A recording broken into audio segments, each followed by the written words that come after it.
Welcome to the Deal Doctors Special Edition. We're going to talk today a little bit about dual agency and the dangers that you find. We're going to present a scenario that might be helpful to illustrate this situation.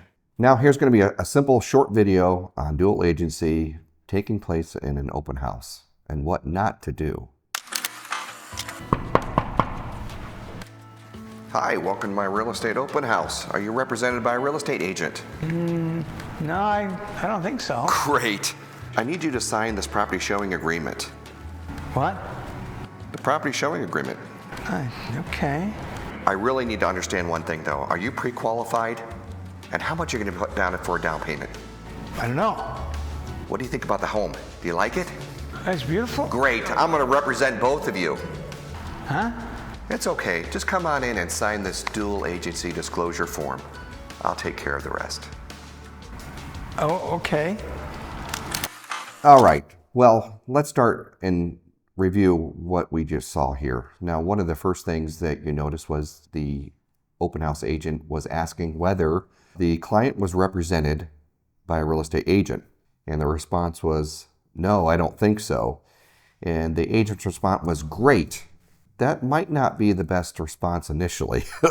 You really need to understand that if the client doesn't know they're represented, then you really need to dig a little deeper and encourage and ask if they have signed anything such as a buyer agency agreement. Another mistake that took place here was the listing agent is asking for the buyer to sign a property showing agreement. That's not required. As a listing agent, you do not have to have anything signed to show that property.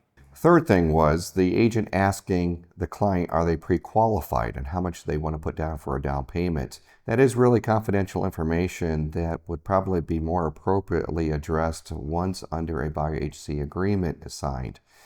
But if you do want to try to explore and get confidential information, it is required that you get an agency disclosure form signed prior to discussing any confidential information. In that situation, the agent is making a decision for the two parties to become a dual agent. That's not their choice. That's not the agent's choice. It is the two parties that have to give permission to the listing agent to become a dual agent. The listing agent can't simply do it on their own. And so we have to be very, very careful that there's a very specific process if this is a legitimate dual agency situation. And keep in mind that just by having both a listing and a buyer sign a disclosure form that is marked dual agent doesn't mean that you are in dual agency yet. There's a lot more that's involved before you can actually enter into dual agency.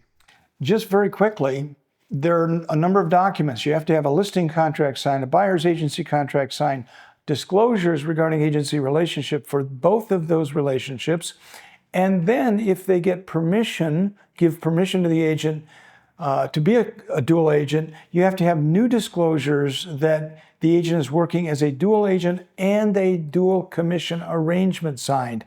There's a whole bunch of papers to sign, and there's a very specific process. Yeah, it's very similar to when you get a listing, you have a listing agreement that hires you. When you have a buyer, you have a buyer's agency agreement that hires you to represent the buyer. In a dual agency, you now need to add a new agency disclosure indicating that you're going to be a dual agent. And now you need to have a dual agency agreement signed by both the seller and buyer, hiring you as a dual agent and actually getting their permission before you can enter into dual agency. You as the agent do not have the ability to make a decision on behalf of the clients to go into dual agency. Both the listing and buyer must agree and then do so in writing. So, what do you think I should offer? Well, can I be honest with you? Sure. You're the first person that's looked at this home in the last month. My seller needs to sell. I'd say let's recommend 10% below list price. See what happens. Really? Hey, they can always counter. Okay, if you say so. So I decided to present this offer to my seller. And my seller decided and said, well, wouldn't the buyer be willing to pay a little bit more? My response, I wouldn't risk it.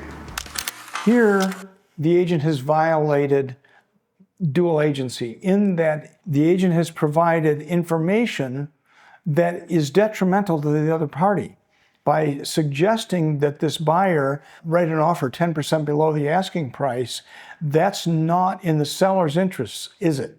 So we can't go down that road. It becomes a situation very much like the transaction coordinator where you cannot take either side. You have to remain completely neutral and not provide any advice that might give an advantage to the other party, one party over the other. As a dual agent, once again, you're not really offering guidance to one party to benefit the other. And you really need to have a discussion with both parties simultaneously if there's going to be any questions or answers that come out from this transaction. If you decide to help one party over the other, there's potential for always a lawsuit that comes down there, and that's something we want to avoid. And if you're found guilty of undisclosed dual agency, you can count on giving up your commission. That's how serious it is. I hope this helps. I hope this has been beneficial to you in identifying the process for dual agency and how it's probably best to avoid it as often as you can. Again, thanks for joining. If you have questions, give us a call at the broker support line, 616-490-0902. Thanks for joining.